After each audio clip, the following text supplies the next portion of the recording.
প্রিয় সহকর্মী কর্মকর্তা কর্মচারীবৃন্দ, আপনারা যে মিছিল বা যে আন্দোলনে নেমেছেন এটা একটা যৌক্তিক দাবি, গভর্নমেন্টের কাছে এটা সরাসরি পৌঁছে গিয়েছে। এখন মাননীয় প্রধানমন্ত্রী আমাদের সিদ্ধান্ত দেবেন। সেটা গতকাল শুনতে পেরেছেন যে আমাদেরকে এই সিদ্ধান্ত দেওয়া হয়। তবে আমাদের গ্রাহক সেবা অক্ষুণ্ণ রাখতে হবে, এটার জন্য বিচ্ছিন্ন না হয়। হইলে হবে কি, একটা চক্রান্ত করবে গ্রাহককে দিয়ে আমাদেরকে খেপাই দিতে। সুতরাং গ্রাহক যেন না খেপে, ওরা যেন সন্তুষ্ট থাকে, ওই জিনিসটা আপনাদের ভেবে থাকতে হবে, চিন্তা করতে হবে। এটাই আমার অনুরোধ। আমি এই জন্য আসছি বক্তব্য দিতে, কিছু না। কোনো প্রকার সহিংসতা, কোনো প্রকার আক্রমণ কথা কাউকে বলা যাবে না, ঠিক আছে? আমরা শান্তিপূর্ণভাবে সরকারকে আমরা জানিয়ে দেবো বা জানিয়ে দিচ্ছি বিভিন্ন মিডিয়ার মাধ্যমে যে আমাদের দাবিগুলো যৌক্তিক, এটা আমাদের প্রাপ্য। আমরা বহু বছর থেকে 1979 সাল থেকে আমরা বঞ্চিত হয়ে আসছি, আর বঞ্চিত যাচ্ছি না। যারা রিটায়ারমেন্টে চলে গেছে, তারা এই চলে গেছে, যারা ভবিষ্যতে আসবে তারা যেন প্রজন্ম যেন শান্তি থাকতে পারে, সুখে শান্তি, বা দেশের সেবা, আমাদের অতিষ্ঠ দেশের সেবা, আমাদের মতো সেবা অন্য কোনো প্রতিষ্ঠান দেয় কিনা সন্দেহ আছে। দিন নাই রাত নাই 24 ঘন্টা নিরবিচ্ছিন্নভাবে কোনো প্রকার মানে কোনো প্রকার বিলম্ব দেরি তো করেই না। 1 পয়েন্ট সার্ভিস 1 পয়েন্টের কাজ করতেছে, সেবা পাচ্ছে, মানব বিদ্যুৎ শুনতে পাচ্ছে, মুহূর্তের মধ্যে পাচ্ছে। যেটা অন্য জায়গায় দেখেন, আপনি ব্যাংকে যান বা ইয়াতে যান, বেসরকারি ব্যাংকে আমি সেবা পাই, সরকারি ব্যাংকে দেন কি অবস্থা, সরকারি অন্য প্রতিষ্ঠান গিয়ে দেন কি অবস্থা, পাসপোর্টে দেন গিয়ে দেন কি অবস্থা। এখন তো ডিজিটাল হতে একটু ইয়ে হচ্ছে, একটু একটা ইয়ে হচ্ছে, কিন্তু আমাদের সেবা ডিজিটাল ছাড়াই আমরা সঠিক সময়ে জাস্টের মধ্যে লোকজন আসে, হাজিরা দেয় এবং মাস্ক দেয়, অফিসে টেবিলে সবাই কাজ করতেছে, কিন্তু অক্লান্ত পরিশ্রম যাচ্ছে। এবং এটা আমাদেরকে একটা সুতা দিচ্ছে, বেতন বাড়াই দিচ্ছে প্রথম দিকে জয়েন করার সময়। আমিও আসছি, আমি চাকরি জয়েন করার সময় 6,500 টাকা বেশি ছিল এজিএনদের, আর সরকারের বেশি ছিল 2,800 টাকা, 2,850 টাকা। আমি গভর্নমেন্ট সার্ভিস ছেড়ে দিয়ে চলে আসি, বেতন বেশি, টাকা বেশি হবে, ওর ছেড়ে চলে আসি, এজিএনদের চলে নিজে।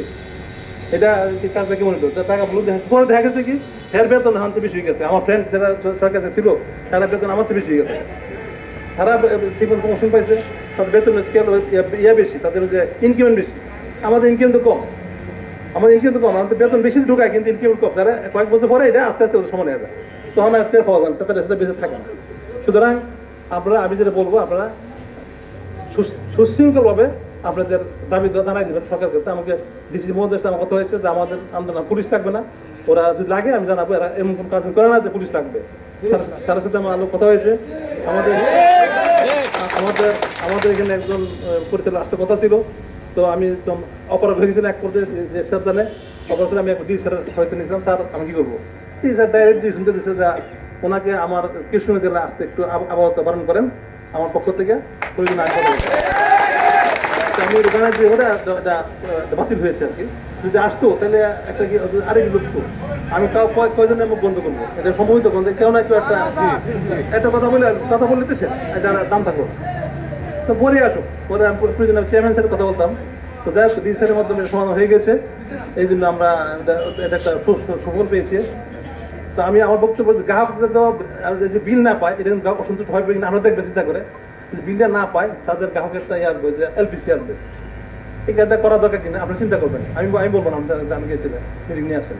কিন্তু গ্রাহক যদি বিল না পায় যথাসময়ে, তাহলে হ্যাঁ বিল দেওয়া হবে না, তখন এলপিসি লাগবে, আর্থিকভাবে ক্ষতিগ্রস্ত হয়ে যাবে। আর যদি ক্ষতিগ্রস্ত হয়, এটাকে পুঁজি ধরে একটা গ্রুপ যদি তৈরি হয়ে যায় আপনাদের বিরুদ্ধে, তখন আমাদের বিরুদ্ধে, তখন আমরা কি হবে এটা আপনি চিন্তা করবেন, ঠিক আছে?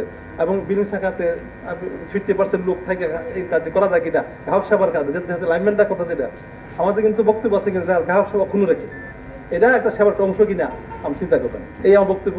আমরা ভালো থাকেন, সুস্থ থাকেন, আমরা যথাসময়ে খাবেন, নাহলে কিন্তু আমার অসুস্থ হয়ে যাবেন, নামাজ পড়বেন, এটা আমার অনুরোধ, ঠিক আছে? থ্যাংক ইউ সবাইকে। আপনি হয়তো অবগত আছেন, প্রত্যেকটা জোনাল অফিসে গ্রাহক সেবা অক্ষুণ্ণ রাখার স্বার্থে একজন 1 পয়েন্ট কর্মী, 2 জন বিলিং সহকারী, 1 জন ইন্সপেক্টর, প্লাস বিদ্যুৎ লাইন সচল রাখার জন্য পর্যাপ্ত লাইন ক্রু রেখেই আমরা এখানে এসেছি। ধন্যবাদ স্যার আপনার মূল্যবান বক্তব্য দেওয়ার জন্য। ধন্যবাদ স্যার, আমরা এই বিষয়টা আমাদের যারা আছে ভেবে দেখবে। ধন্যবাদ আপনাদেরকে আমাদের মাঝে উপস্থিত হয়ে গুরুত্বপূর্ণ বক্তব্য দেওয়ার জন্য। ধন্যবাদ স্যার।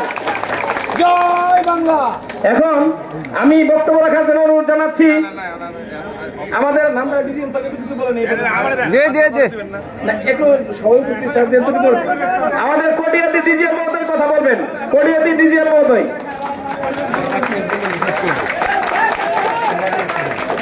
বিসমিল্লাহির রহমানির রহিম। অত্র কিশোরগঞ্জ সিবিএস